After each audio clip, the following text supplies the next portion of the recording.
नमस्कार मित्रांनो, तर आपण पाहताय माझ्या हातामध्ये हा राजापूर हापूस आहे। तर ह्या आंब्याचं वैशिष्ट्य ह्याच्यामध्ये पल्प म्हणजेच गर ह्याच्यामध्ये जास्त आहे, ह्याची साल मऊ आहे आणि हा खाण्यासाठी खूप सुटसुटीत आहे आणि चिकटपणा कमी याला। आणि ह्याच्यामध्ये जो हे म्हणजे ॲव्हरेज सुद्धा ह्या जातीचं जास्त निघतं। तर आपण पाहू शकता हे वाणाचं हे झाड समोर की हा आहे राजापूर हापूस, खूप सुप्रसिद्ध असा महाराष्ट्राचा आंबा राजापूर हापूस। पडला थोडं अहो इथे पडला। नमस्कार मित्रांनो, तर आपण पाहत आहे गोटी आंबा। हा जो आंबा आहे तो खाण्यासाठी खूप गोड आहे, सुगंध याचा वास सुद्धा खूप छान आहे आणि हा आपल्या महाराष्ट्राचा अत्यंत पारंपरिक प्राचीन आंबा आहे। म्हणजे याला खूप जुनी ओळख आहे, म्हणजे आपल्या साधारणतः 100 ते 150 वर्षापासून या आंब्याला एक नाव वाजलेला आंबा आहे आणि खूप मोठी प्रसिद्धी आहे। तर निश्चितपणे आपण ही चव पाहू शकता।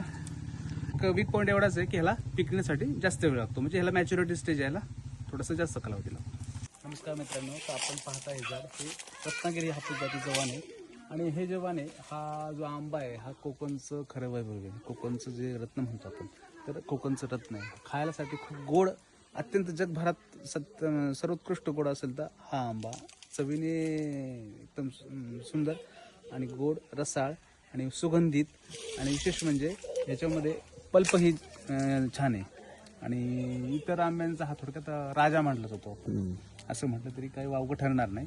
तर पाहू शकता आपण रत्नागिरी हापूस जो आपल्या कोकणाचा मान आहे। ह्या आंब्याचा पहिला बहार आहे आणि ह्या पहिल्या बहारला जवळपास रत्नागिरी हापूस आहे हा रत्नागिरी हापूस आहे आणि याचा पहिल्या बहारीने याला लागलेले जे आंबे आहेत एकदम खाली लागले, 50 ते 60 आहेत, आता सरशी आहे आंबे लागले ते पाहू शकता आपण। हे पहा लटरे जमिनीवर लटकलेत, असा फोटो एक पाहू शकता, खालीपर्यंत आंबे लागले।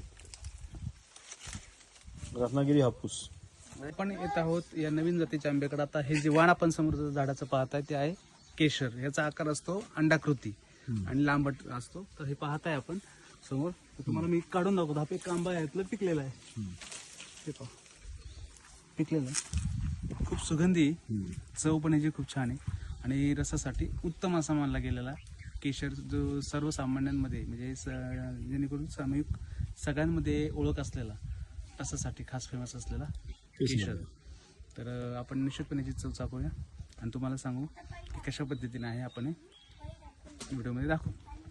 मित्रांनो, तर आधी आपण जे दाखवलं तुम्हाला जो राजापुरी हापूस आहे, तो राजापुरी हापूस आहे। या ठिकाणी केशर आणि या ठिकाणी गुटी आंबा, जे आपण तिन्ही आंब्या तुम्हाला दाखवलेले आहेत आदल्या म्हणजे मागील व्हिडिओमध्ये। तर आता आपण ती तुम्हाला स्लाइस करून दाखवणार त्याचे आतून त्याचे गर किती गराची क्वांटिटी कशामध्ये जास्त आहे, कोय मोठी कोणती, कोय छोटी कोणती, आपण त्याला आतून डिटेल्समध्ये दाखवणार। तर आपला व्हिडिओ शेवटपर्यंत नक्की पहा। कट करतोय तो आहे राजापुरी हापूस। तर याच्यामध्ये गराचं प्रमाण जास्त आहे, याची साल मऊ पातळ आहे आणि सुगंधी सुद्धा आहे। तर निश्चितपणे हा कापायला आपल्याला आवडेल आणि खायला सुद्धा आवडेल। चला तर मग सुरू करूया आता। चालेल, ठीक आहे।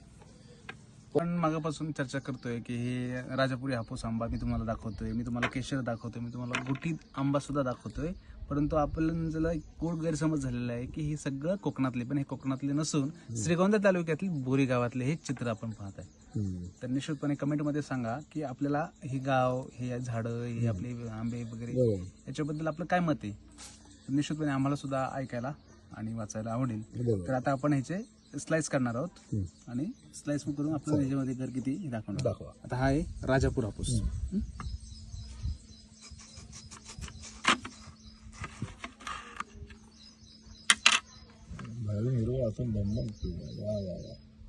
पाहिलं,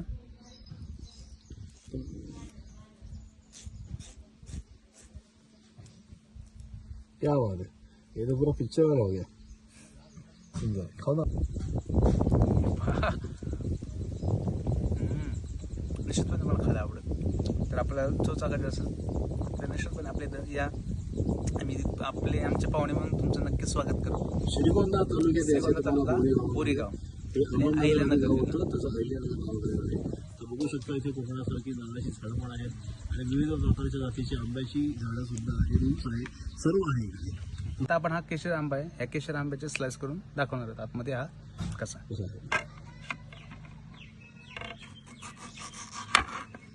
वा, खूपच सुंदर.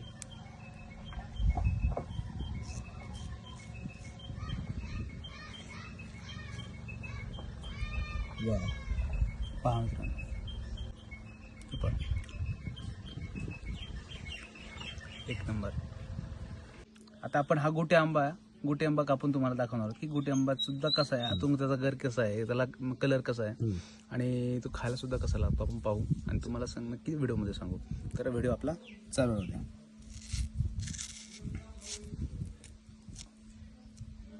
आता हा थोडासा कमी मॅच्युअर आहे पण तरी हा सुंदर लागतो खाण्यासाठी.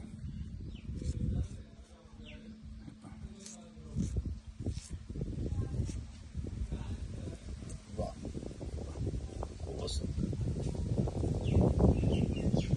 तर याबद्दल तुम्हाला काय वाटतं? आम्ही जे तुम्हाला जे फळं दाखवली, केशर म्हणा, राजापूर म्हणा, सगळी दाखवली, तर तुम्हाला याबद्दल काय वाटतं? तुम्हाला आमचे जे व्हिडिओ आवडतात का ते कमेंटमध्ये नक्की सांगा आणि आम्हालाही सुद्धा कमेंट पाहायला आवडतील. आम्ही तुम्हाला नक्की रिप्लाय करण्याचा प्रयत्न आणि करू. आम्ही असे छान छान व्हिडिओ आपल्याला दाखवत राहू. आपणही नक्की पहा. तर भेटू परत पुन्हा नव्या भागामध्ये. तोपर्यंत धन्यवाद.